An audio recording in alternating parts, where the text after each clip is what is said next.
여러분 안녕하세요. 오늘 우리가 강의할 내용은 계속해서 우리는 소크라테스에 대해서 배워보도록 하겠습니다. 오늘 그 주제는 소크라테스가 왜 죽음의 독배를 마셨는지에 대해서 우리가 좀 공부를 해보는 것인데요.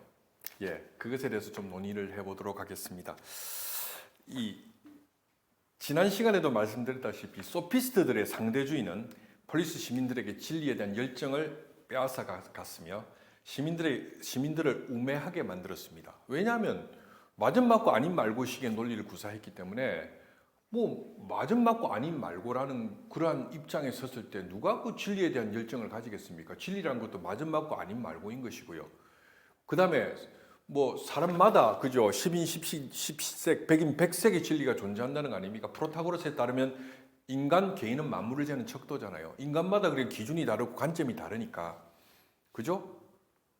그러니까 얼마든지 진리는 많을 수 있다는 것입니다. 이런 상대주의적 진리관 그리고 맞은 맞고 아닌 말고식의 이런 진리관이 그 시대를 사로잡고 있었기 때문에 이러한 상대주의적 진리관 진리에 대한 열정을 젊은이들에게 빼앗아 갔으며 그죠? 시민들을 우매하게 만들었던 것입니다. 그래서 우매한 시민들에 의해서 운영되는 폴리스의 민주주의는 개인의 이권과 이속이나 차리는 매우 부패하고 깜냥이 안 되는 인물들의 그저 정치판을 만들었던 것이죠. 그래서 이러한 깜냥이 안 되는 정치인들이 폴리스에서 설치는 판이 되다 보니까 이 정치가 아테네라는 폴리스의 정치가 중우 정치가 될 수밖에 없었던 것입니다. 중우 정치란 것은 어리석은 대중들의 정치를 말하는 거죠. 지난 시간에 말씀드렸다시피 이 중우 정치라는 게 오클로크라시라는 건데, 오클로크라시 그죠? 크라시라는 건데 여기서 오클로라는 말은 그리스말 오클로스에서 왔죠. 오클로스 그죠? 오클로스. 이 오클로스라는 말인데 이거는 이제 민중, 대중 이런 뜻입니다. 여러분 아시다시피 크라시라는 말은 뭡니까? 크라시라는 말은 정치 체제를 말하는 거니까 그죠? 그죠? 그러니까 민중 또는 대중에 의한 정치 체제를 말하는 거죠. 이 오클로크라시라는 말 속에는요 대중들에 의해서 주도되는 정치 내지는 민중들에 의해서 주도되는 정치라는 어떤 그 의미가 담겨 있습니다. 그래서 이 오클로크라시를 우리말로 중우정치, 어리석은 대중들에 의해서 주도되는 정치라는 뜻에서 이 오클로크라시를 중우정치라고 번역하고 있는 것인데요. 여기는 기본적으로 민중이나 대중은 전문적이지 않고 우매하다라는 사고가 깔려져 있는 것이죠.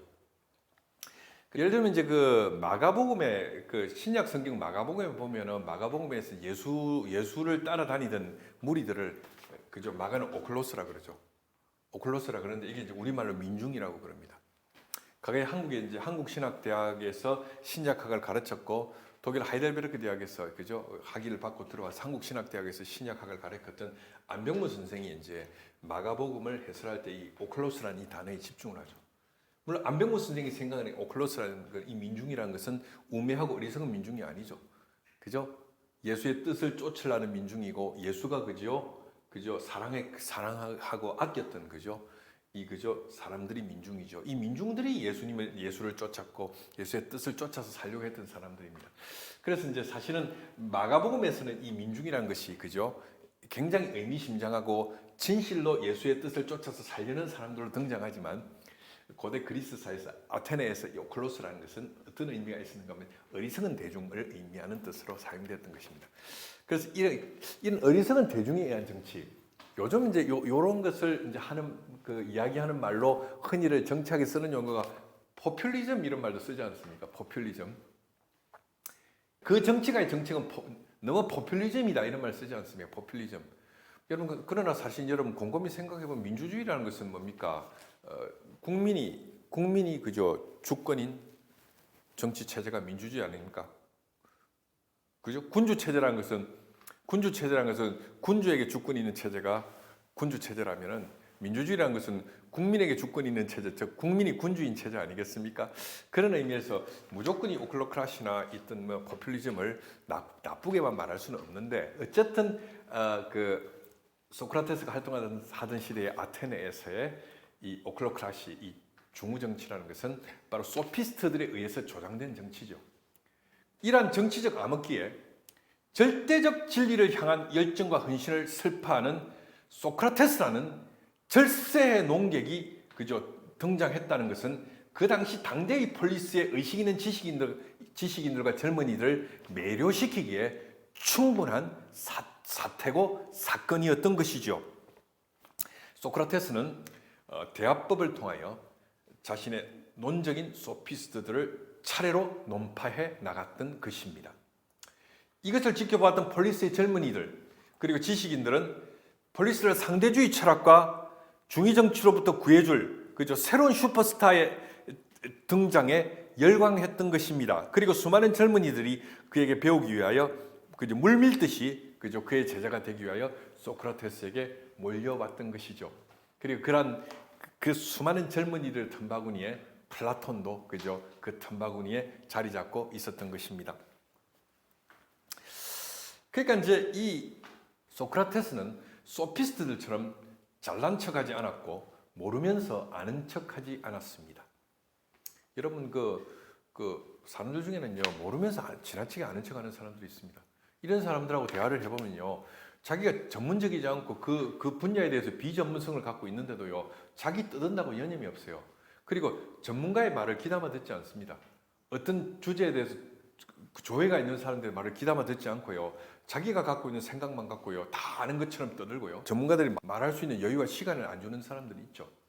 소피스트들은요 맞은 맞고 아닌 말고식의 논리를 구사했기 때문에 그죠 이 사람들은 한마디로 말해서 모르면서 아는 척하는 그러한 그죠 측면이 강했던 것입니다. 그래서 소크라테스는 대화법으로 자신의 논적을 논파했을 뿐만 아니라 자신을 따르는 젊은이들을 교육하기를 원했던 것입니다. 소크라테스는 젊은이들에게 일방적으로 가르치려고 들지 않았습니다. 그는 진리를 갈구하는 젊은이들에게 겸손하게 질문했으며 그 질문과 더불어 답변을 유도해 갔던 것입니다. 그래서 소크라테스는 자신을 다음과 같이 규정했습니다. 저는 신에 의하여 이 나라에 보내진 등해와 같은 존재입니다. 저는 신에 의하여 이 나라에 보내진 등해와 같은 존재라고 그는 그저 종종 말하곤 했던 것이지요. 등해는 소나 말의 엉덩이에서 붙어갖고 그죠 그 엉덩이를 따끔하게 쏘는 쇠파리를 등해라고 그러죠. 우리가 시골에 가면 소들이 이제 풀을 뜯을 때 보면 쇠파리들이 그 엉덩이에 붙어 있는데 그게 등해입니다. 그냥 파리가 아니고요. 그 침을 갖고 있는 파리인데요. 그 소 엉덩이를 따끔따끔하게 쏘죠. 그래서 그 소들이 그 쇠파리에게 쏘이면요. 그 따끔따끔하니까 그 꼬리를 가지고 이제 이 등해를 쫓으려고요. 꼬리를 가지고 자기 엉덩이를 막 이렇게 톡톡 치고 하는 장면이 시골에 가면 흔히들 볼 수 있는 장면인데요. 소크라테스는 자기를 그저 신에 의하여 아테네에 그저 파견된 등해라고 규정했던 것이죠. 그래서 여기서 소공둥이를 쏜다, 말공둥이를 쏜다는 말은 무슨 말인가 하면 사람들을 각성시킨다는 뜻이죠. 각성시킨다. 왜 우리가 침을 탁탁 놓으면 따끔따끔하지 않습니까? 정신이 번쩍번쩍 들지 않습니까? 각성시킨다는 뜻이죠. 이것이 소크라테스의 자의식이고 시대에 대한 소명의식이었던 것이죠. 지난 시간에도 말씀드렸던 하이데거가 이런 말을 했습니다. 질문이라는 것은 학문에 있어서의 경건성이라고 말했죠. 종교에 있어서 경건성이라는 것은 뭐겠습니까? 종교에 있어서 경건성이란 이웃을 사랑하는 것이 종교에 있어서 경건성의 하나의 어떤 그 전형이라면 학문에 있어서의 경건성이라는 것은 질문하는 것입니다. 질문하지 못하는 자는 학자가 될 수 없고 진리를 탐구할 수 없는 거죠. 그래서 학문의 장에서 가장 불경건하고 그죠? 불손한 것은 질문할 줄 모르는 것이라고 하이데거는 그저 이야기했던 것입니다. 이 질문의 중요성, 이것은 소크라테스 철학의 뿌리를 두고 있는 것이죠. 소크라테스의 사명은 그와 만나는 사람들에게 질문하는 것이었습니다. 소크라테스는 사람들에게 끊임없이 물었고 그리고 사람들에게 끊임없이 묻고 답변하게 만들었던 것이죠. 묻고 답변하면 또 묻고 답변하면 또 묻고 그러면서 뭡니까? 계속 답변을 유도해 갔던 것입니다. 꼬리를 물고 오가는 질문과 답변을 통해서 젊은이들로 하여금 스스로 해답을 찾도록 유도했던 것이지요.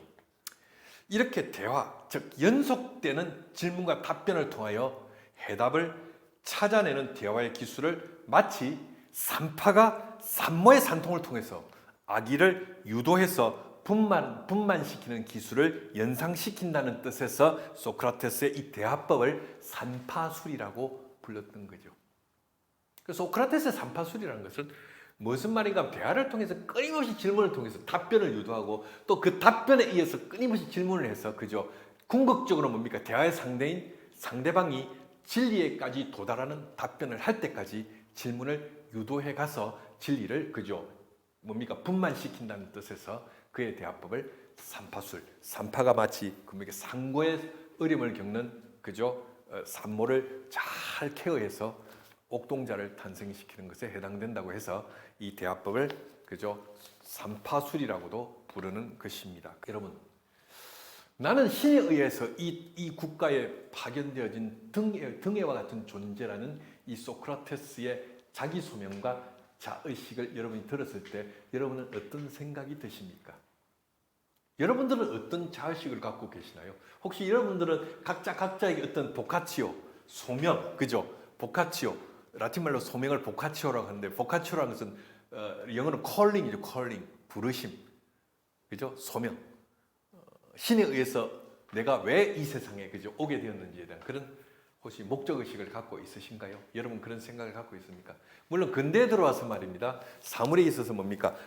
사물이 어떤 목적 의식이 있다는 사고는 고대와 중세 철학이 사물에 덧붙여 놓은 미신과 같은 것이라고 배척 당했지만 말입니다. 어쨌든 소크라테스의 시대의 사람들만 하더라도 자기 존재에 대한 자의식과 소명을 갖고 있었던 것이죠. 근데 우리가 이 어려운 세상을 살아가면서 그런 소명의식이 필요할 때가 있죠. 여러분, 내가 왜 여기에 존재하느냐? 내가 어떤 자의식을 갖고 살아가느냐? 어떤 소명의식을 갖고 살아가느냐? 그거 굉장히 중요한 것 아니겠습니까? 어쨌든 여러분, 소크라테스는 자기의 자의식, 자기의 소명의식을 저는 신에 의하여 이 나라에 보내진 등해와 같은 존재입니다라는 말 속에 그의 소명의식과 시대적 자의식과 소명의식이 담겨져 있었던 것이죠. 여러분들도 여러분의 존재를 어떻게 생각하는지 한번 물어본다는 것도 필요할 것 같습니다. 여러분의 자의식, 여러분의 소명은 어떤 것이죠? 이런 것을 소크라테스와 더불어 한번 생각해보는 시간을 가지시는 것도 의미가 있다고 여겨집니다. 그래서 이제 소크라테스는 이러한 시대 속에서 그죠 아테네의 등해로서 아테네의 시민들을 각성시키기를 원했습니다. 그런 소크라테스가 왜 그죠 죽음의 사지로 몰렸을까요? 소크라테스의 제목은 어떤 것이었을까요? 소크라테스를 죽이고자 하는 정치적 음모는 그죠 이러한 그죠 끊임없이 질문하고 답변하면서 아테네의 젊은이들을 하여금 진리를 갈구하고 진리를 그저 열망하는 사람들로 그저 젊은이들을 바꾸어놓는 와중 속에서 획책되어져 갔던 것입니다. 소크라테스로 말미암아 자신들의 철학적 영향력이 축소되어져 버린 소피스트 철학자들과 정치가들은 악의에 찬 분노 속에서 서로 담합하여 폴리스의 젊은이를 거짓된 개변과 요설로 선동하고 타락시킨 불온한 인물로 소크라테스를 모함하여 사형 언도를 내려버린 것이지요. 그러니까 생각해 보세요. 소크라테스가 젊은이들에게 그대들 진리란 것은 그렇게 상대적인 게 아니라네. 아닌 맞은 맞고 아닌 말고 식으로 그런 게 진리가 아니라네. 진리란 것은 절대적인 거야. 우리가 진리를 깨닫게 되면 그것에 대해서 그 진리에 헌신하지 않을 수 없다네. 그래서 그게 진리라는 것이네. 진리라는 말 앞에 상대적이라는 말이 붙는다는 것 자체가 진리라는 말과는 맞지 않는 말이라네. 그죠? 진리를 깨달으면 반드시 그 진리에 대해서 헌신하게 되는 것이라네. 그것이 그 목숨을 대가로 내어놓는 일이라고 할지라도 우리가 진리로 깨닫게 되면 헌신할 수 있다네. 소크라테스는 그렇게 그죠? 젊은이들을 그죠? 가르쳤고 대화법을 통해서 그죠? 끊임없이 젊은이들에게 답변을 유도시킴으로써 젊은이들 하여금 진리에 대한 열정과 사랑을 갖게 만들었던 것입니다. 그렇게 해서 젊은이들은 그 당시 뭡니까? 열광하기 시작했던 거죠. 그리고 더 이상 뭡니까? 젊은이들이 소피스트들에게 배우려고 몰려오지 않고 누구에게 몰려갔겠습니까? 소크라테스에게 몰려갔지 않았겠습니까? 그러니까 그 당시 비싼 수업료를 받고 철학을 강의하던 선생들인 소피스트들이 어떤 생각이 들었을까? 이러다가는 우리 밥그릇이 깨지겠구나. 그런 생각을 하지 않았겠습니까? 그리고 소피스트에게 배우고 그죠 정치계 입문해서 성공한 사람들이 젊은이들이 질문하고 계속해서 질문하고 문제를 제기하고 하니까 그들이 뭡니까 과거에 비해서 뭐 쉽게 헤쳐먹기가 힘든 상황이 된 게 아니겠습니까? 그러다 보니까 뭡니까 역시 정치가들도 자신들의 기득권에 위협을 받기 시작한 것이죠. 그것이 소피스트들과 정치가들이 담합해서 위대한 농객인 소크라테스를 죽이고자 하는 음모를 철학자들과 소피스트들이 담합하여 획책하게 된 이유였던 것이지요. 그래서 예나 지금이나 젊은이들로 하여금 사태나 상황을 순순히 받아들이게 하지 않고 그런 것에 대해서 왜 그런 거지라고 자꾸 질문하게 만들고 의문을 품게 하고 그러한 질문 내지는 의문에 의해서 노출되는 문제점에 대해서 이의를 제기하게 하고 행동할 것을 그리고 그 문제가 지적되고 그것을 시정하기 위해서 행동할 것을 가르치는 선생들을 기독권 세력들은 별로 좋아하지 않는 것입니다. 그래서 소크라테스에게 붙여진 제목이 뭐냐면요, 여러분. 소크라테스에게 붙여진 제목은 아테네 신을 모독하고 젊은이들을 타락시켰다는 겁니다. 아테네 신들을 모독하고 젊은이를 타락시켰다. 이게 소크라테스에게 붙여진 제목이었던 것이죠. 아테네 신들을 모독하고 젊은이를 타락시켰다는 이 제목은요, 누구의 그 누구를 연상케 합니까? 누가 이런 유사한 제목을 갖고 사형언도를 받았죠, 역사적으로? 누굽니까? 누구죠? 예수 그리스도죠. 예수님이죠. 예수가 이런 유사한 제목으로 사형언도를 받은 게 아닙니까? 예수의 제목이 뭐죠? 유대인의 왕 아니 유대인의 왕.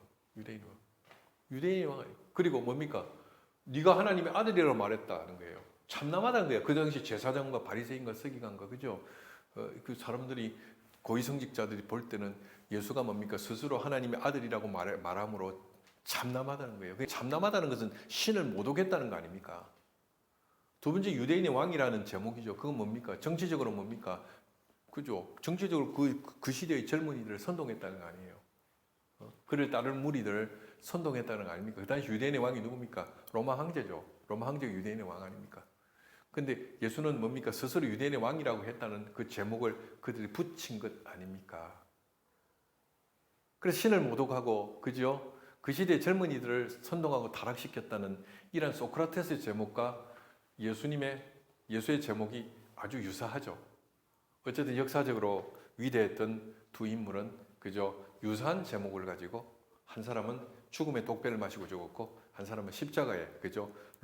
로마의 잔혹한 형벌인 십자가형에 처해져서 세상을 떠나게 된 것입니다. 그래서 소크라테스는 정치적 이념 때문에 죽은 것이 아닙니다. 소크라테스는 사실 정치적 이념 때문에 죽은 것이 아닙니다. 그는 사람들로 하여금 질문하게 만들고 회의하게 만들고 기존의 가치에 의문을 품게 만들고 그 권위에 도전하게 만들므로써 그저 기득권의 위협을 가하는 존재로 찍혀서 제거해야 되는 인물로 찍히게 된 것이죠. 그런데 소크라테스에게 내려진 사형언도는 바로 집행되지는 않았습니다. 사형 집행은 언도 후 약 1개월 후에 이루어졌는데 그 이유는 그 기간 동안 종교 축제일이라서 사형이 금지되어 있었기 때문이었던 것입니다. 종교 축제일에는 사형을 집행하지 않는 그죠. 그 당시에 관습과 전통이 있었던 것이죠. 그래서 소크라테스는 사형 언도를 받고 1개월 뒤에나 그 사형이 집행되게 되었던 것입니다. 이것은 무엇을 의미하는 것일까요? 이거는 하나의 시사점이 있는데요. 소크라테스가 마음만 먹었다면 얼마든지 도망칠 수 있는 시간적 여유가 충분히 있었다는 것입니다. 소크라테스 제자들도 이제 그걸 이야기했거든요. 선생님, 지금 이렇게 하실 게 아니라 도망을 치셔서 다른 포리스로 도망치셔서 훗날을 도모하시죠. 라고 많은 제자들이 소크라테스에게 건면했던 것입니다. 사실 여러분 그 당시 그 감옥이라는 것은 요즘 감옥하고 다릅니다. 요즘 감옥이야 감옥소에 들어가면 탈옥하고 탈출하기 어렵죠. 근데 옛날의 감옥이라는 것은 뭐 아주 부실하게 짝이 없었거든요. 땅에다가 그죠? 빈 땅에다가 뭡니까 뭐 나무 기둥 같은 거 박아놓고 그죠? 그래갖고 줄로 연결해서 이어가지고 그 안에 사람 집어넣고 감옥이라고 했으니까 사실 뭐 지키는 것도 부실하고 간수들도 부실해서 그 당시 기록과 문헌에 보면 뭐 간수한테 조금 몇 푼 지어주면 얼마든지 감옥 문이 열려 있고 밤중에도 뭡니까 도망치라고 그죠? 옥문을 열어놓고 하는 일이 비일비재했던 시절에 소크라테스가 한 달 지나고 사형이 집행됐으니까 얼마든지 마음만 먹으면 다른 폴리스로 얼마든지 도주하고 도망칠 수 있는 시간적 여유가 있었던 것입니다. 그러나 소크라테스는 제자들이 그에게 찾아와서 살아서 미래를 도모하셔야만 한다는 눈물의 읍소조차 거부하고 그는 도주하지 않았습니다. 왜 그랬을까요? 여러분 왜 그랬다고 생각하십니까? 왜 그랬을까요? 여러분 어떻게 생각하세요?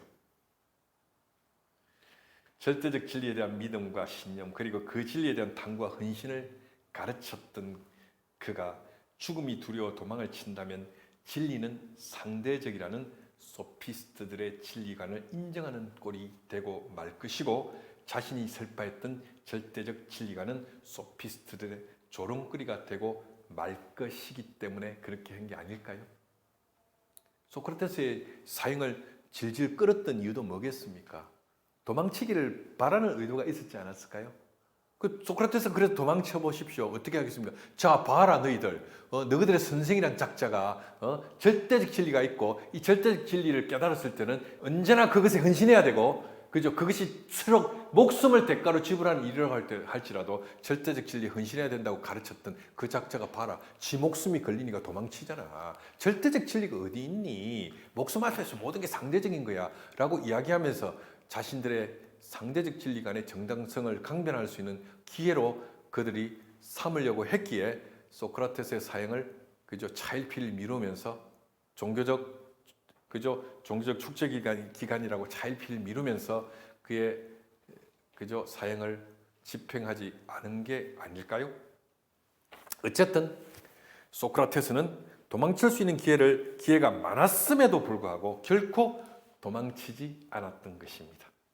오히려 자신이 믿고 확신하며 가르쳤던 절대적 진리를 위하여 기꺼이 죽음의 독배를 마시고 장렬히 죽음으로써 자신이 가르친 진리의 절대성을 아테네 시민들에게 입증해서 보여주었던 것이죠.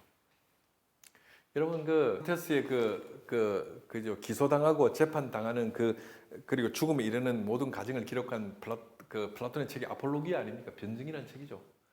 플라톤이 기록한 겁니다. 스승의 어떤 그 과정을 지켜본 플라톤이 그 아폴로기아라는 책을 써서 변증이라는 책을 써서 이제 그 과정을 이야기하고 있는데 그 아폴로기아에 보면 그 소크라테스가 그저 세기의 재판에 그 수많은 그저 아테네 시민들이 몰려와서 그 소크라테스의 변론을 듣는 장면이 나옵니다. 그 당시 재판이라는 것은 고발 당하는 사람이 자기를 직접 변론하는 거거든요.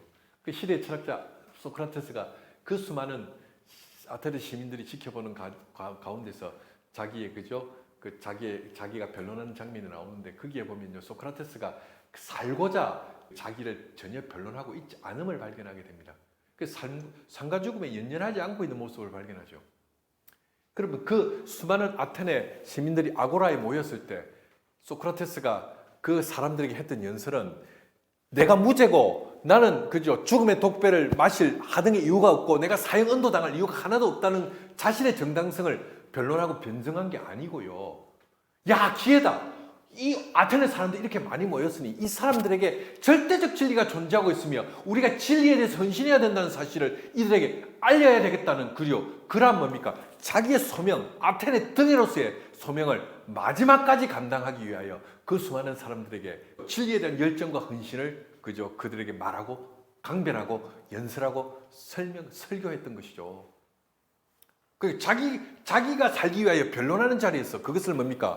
진리를 설파하는 그죠 연설장, 설교장으로 삼았던 것입니다. 이게 소크라테스의 그저 말년에 그저 그 최후의 기간에 해당되는 모습이거든요. 소크라테스는 그렇게 자신의 재판조차도 그죠 아테네인들에게 진리를 교육하는 교육의 장으로 삼기를 원했던 것입니다. 소크라테스는 결코 달아나거나 도망치지 않았습니다. 만약에 달아나가 도망쳤으면 소크라테스가 가리키고 주장하고 그저 했던 진리가 그저 절대적 진리가 아니라 상대적 진리라는 것을 입증하는 꼴밖에 더 되겠습니까? 그래서 그는 결코 도망치지 않고요. 그곳에서 있다가 꿋꿋이 그저 있다가 그저 죽음의 독배를 마시고 장렬히 세상을 떠났던 것입니다. 소크라테스는 죽으면서 친구 크리톤이라는 중마고가 있었는데 친구 크리톤에게 다음과 같은 수수께끼 같은 말을 남겼습니다. 이게 소크라테스가 남긴 마지막 말이죠. 그는 이런 말을 남깁니다. 여복의 크리톤. 아스클레피오스는 의학의 신입니다.